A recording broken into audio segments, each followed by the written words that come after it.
Tinapay mula sa langit. A daily morning devotion with CRC Family.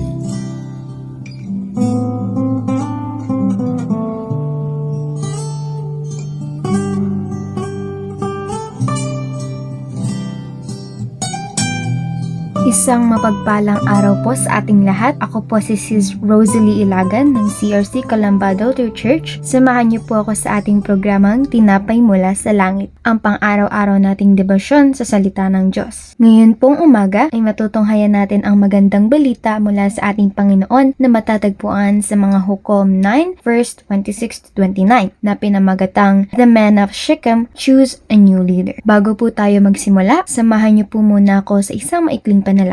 Ama naming Diyos na dakila at makapangyarihan sa lahat, kami po ay nagpapasalamat sa panibagong araw, buhay at pag-asa na binigay niyong muli sa amin. Salamat po sa patuloy mong pagmamahal, panibagong opportunity na muli kami makakarinig ng inyong mga salita na magbibigay lakas sa aming mga espiritual na kalagayan. Panginoon, bigyan niyo po ako ng sapat na karunungan at kaalaman na nagmumula lamang sa iyo upang ang mga salita mo lamang ang siyang aking mabatid sa umagang ito. Gabayan niyo po ang bawat isang makakarinig ng iyong salita na maunawaan nila ito ng buong puso at mai-apply sa kanilang pang-araw-araw na pamumuhay. Kayo po ang manguna sa programang ito at ipinagkakatiwala na po namin ang lahat sa iyo. Sa pangalan mo, Jesus. Amen. Dumako naman po tayo sa ating pagbabasa. Buksan po natin ang ating mga Biblia sa mga Hukom 9 verse 26-29. Atin pong basahin. Verse 26, dumating si Gaal na anak ni Ebed kasama ang kanyang mga kamag-anak at lumipat sila sa Shechem. Ang mga mamamayan ng Shechem ay nagtiwala sa kanya. 27, nang lumabas sila sa mga bukirin at pinitas ang mga ubas sa kanilang mga ubasan at tinapakan ang mga ito.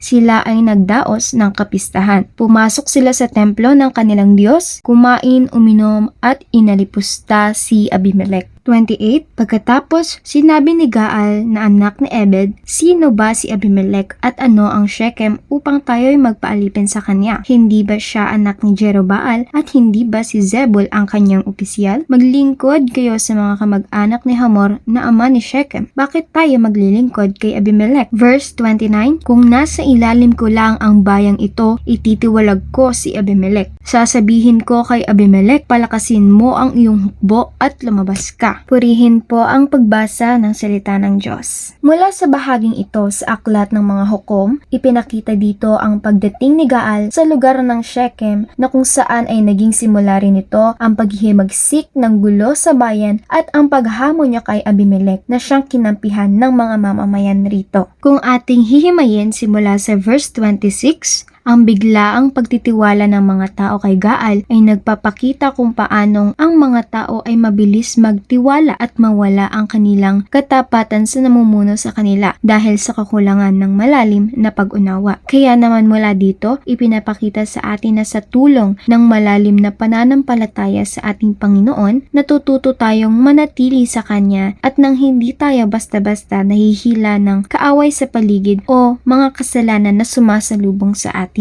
Sa verse 27-28 naman, makikita natin dito ang impluwensya ng kanilang pag-iinuman na naging sanhi ng mga maling pagkilos ng mga tao na kung saan sila'y nadala sa bugso ng damdamin na isumpa at maging matapang laban sa kanilang hari. Ganoon rin ang pagbigyang diin ni Gaal sa kaibahan ng lahi ni Abimelech sa mga taga Shechem na naging sanhi lalo ng kanilang pagmamataas sa hari. Mula sa verse na ito, pinaaalalahanan tayo ng Panginoon na maging mabuti sa isa't isa at manatili ang pagmamahal sa atin. Sabi nga sa kanyang salita sa Hebrews chapter 10 verse 24-25, and let us consider how we may spur one another on toward love and good deeds, not giving up meeting together as some are in the habit of doing, but encouraging one another, and all the more as you see the day approaching. Sinasabi lamang dito na tayo ay matutong mahalin ang ating kapwa at lalo sa gitna man ng kaguluhan makabuluhan, pananampalataya lamang sa Panginoon ang siyang dapat na nakasentro upang ating malampasan lahat ng suliranin sa ating paligid sa tamang